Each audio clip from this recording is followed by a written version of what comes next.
Violence clings to young men like shadows at dusk, inescapable, relentless. From the first murder, when Cain struck down Abel, to the bullet-riddled streets of today, the cycle repeats. Rage, power, and vengeance fuel their hands, while the earth drinks their blood. Who will break the curse? Who will silence the echoes of Genesis? My name is Kolari. I'm sitting in the town library to finish my term paper. Suddenly I hear the sirens of police cars and ambulances rushing through town. Myself and all the young men around my age, our attention is to our phones reading the alerts that says, "The purge for young black teens is today. Kill as many of them, especially the educated ones, as you can." My best friend Tony rushed over to me. "We got to go now." I gather up all my belongings and we rush from the library when I suddenly heard a gunfire. Tony and I immediately stopped and stared at each other for a few minutes.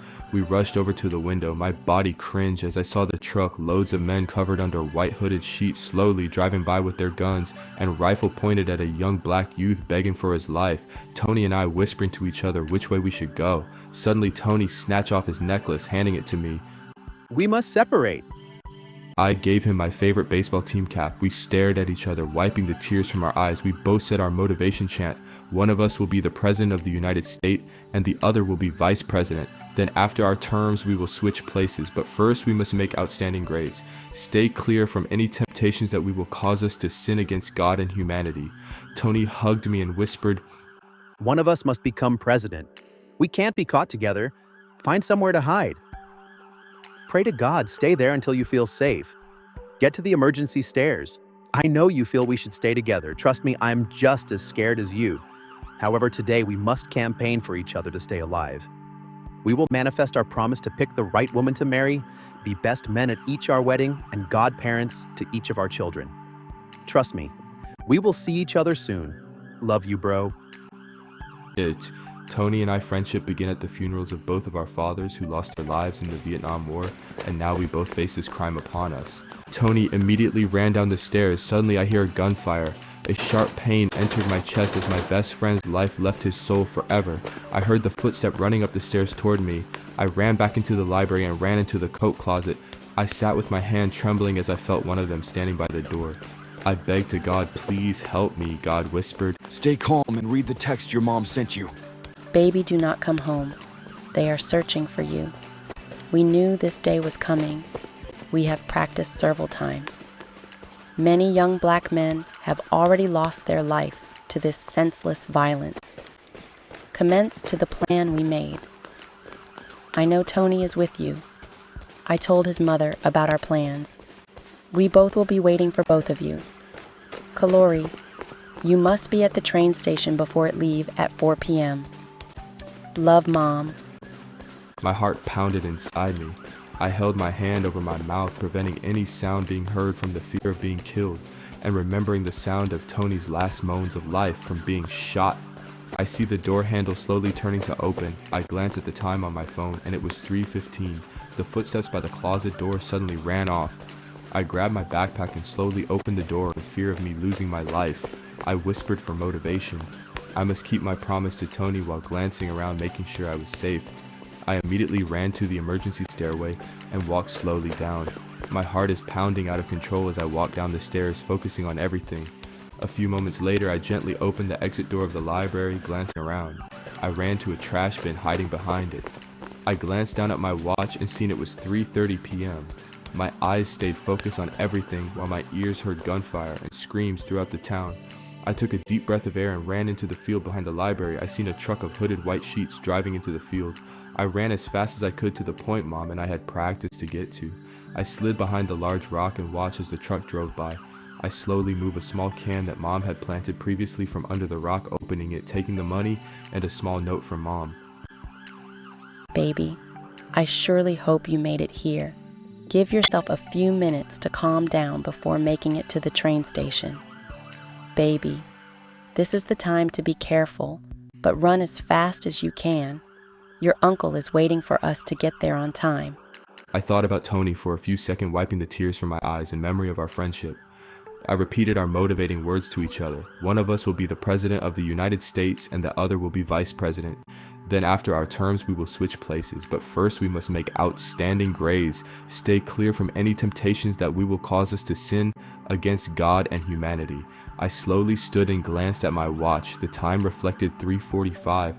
I whispered the word, "Oh God, I only have 15 minutes," and God responded, The devil and his forces is close, be aware.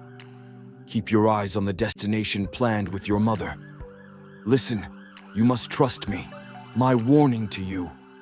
Do not glance at anyone, for they will know, and they will bring attention to you. Now go and be safe. I ran as fast as I could with my eyes focused on the train station 1 block away. I quickly glanced at a bystander who yelled, "One black boy over there."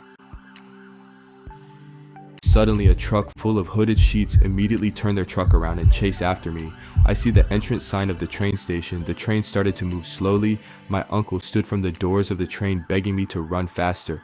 I pleaded to God, "Please let me make it." God did not respond. I felt their bullets whistling by me. Then suddenly I felt a bullet enter into my leg. I fell to the ground, unable to move.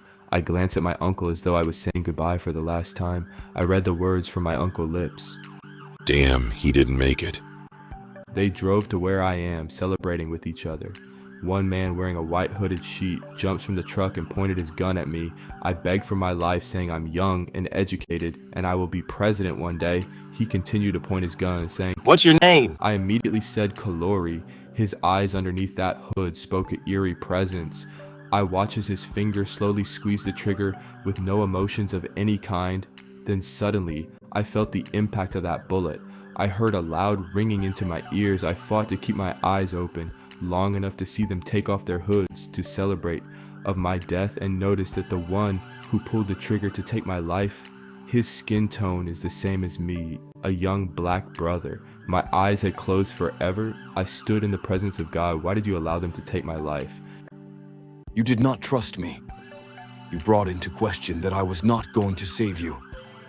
I stayed silent from your request for me, to allow you to make it to the train when you went against my words, not to glance at anyone.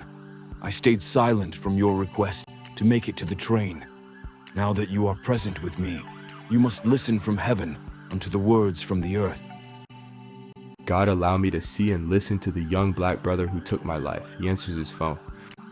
"Mom, I'm on my way to pick him up to make sure he make it to you. He will be at the next train stop. I had to make a stop. By the way, what is his name?" His name is Kalori, your younger brother, the one I told you about while you were in prison. I know these are not good circumstances to introduce you to your brother. However, I wanted to surprise him on the train. He is anxious to meet you. I stood facing God in disbelief. I stared at him from heaven. He is my blood, my brother, and he took my life. I see my brother fall to his knees, begging God forgiveness and how sorry he was. I see my brother, the leader of the notorious gang, white sheets. God stared at me. I stood and watched my brother hold my body in his arms, grieving in disbelief about what he had done. Even though I'm in heaven, my heart pounded in pain hearing my mother keep repeating the words. Hello? Kaninam, are you still there? Make sure you, Kalori your brother, and his friend Tony, make it to the train station on time. Love you, Mom. Your mother kept him from you knowing the truth of his sins. However, he promised her, while in prison he would change. But he lied. Your mother doesn't know of the lies he told. However, she knows now. My brother stood and looked upon heaven. "God, please forgive me. How am I supposed to live knowing I went against my mother's words and her love for me?" I will send 2 angels to govern your truce from you to my words. They will walk among you unaware you and your senseless, murderous ways took their young lives because of their promise to not sin against me and humanity. They are now the angels of presidents. They will be my enforcers, my wrath upon you and those who choose this path of senseless violence, a path I did not command. I have commanded the heavens to split open to bring forth the angels of presidents, with their wings ablaze with divine fire. Their eyes are burning with the weight of justice. Heed this warning. Change your ways. Stay within my commandments, and I will do as I did with Cain. I will protect, I will forgive, and I will show my mercy. But defy me, and my wrath will be swift. Mixed Emotion is a collaboration of short stories solely created from imagination for entertainment purpose only. In the event these stories may reflect some incidents of reality of any person's life or situations of any institutions is not intended but coincidental. Enjoy the fiction stories of Mixed Emotions.